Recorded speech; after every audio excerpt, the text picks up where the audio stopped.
मुलीच्या लग्नाच्या दिवशी रडला तो. वास्तविक पाहता पुरुषाची जात नर महाराज रडणारी नसते बरं का महाराज. पुरुषाची जात रडणारी नसते, ती लढणारी असते. पण रडतो ते तुमच्या आतला बाप माणूस रडत असतो, हे लक्षात ठेवा. तुम्ही आम्ही रडतो मुली करता यात नवल्लवे.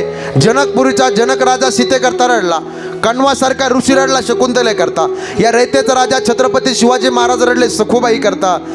झालं 1 मिनिट घेतोय. भागवतामध्ये दक्ष प्रजापती 16 मुली होत्या. सतीने पार्वतीने स्वतःच्या मनाने लग्न केलंय. ऐका, भगवान शंकरासोबत बापाला पसंत नाही. सती आली, नवरीच्या वेळेस सती होती. हात जोडले, पप्पा दर्शन घेऊन द्या.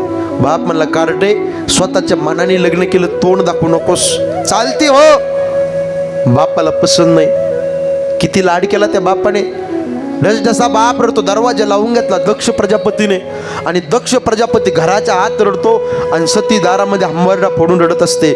म्हणून हे बापाचं आणि मुलीचं नातं असतं. सांभाळा माझ्या राजांनो. एवढा समाज आला, मी सगळ्यांना सांगतो. ताईंनो दिदींनो, मुली आल्यात, शाळेमध्ये जाता आलं जा, नाही तर जाऊ नका.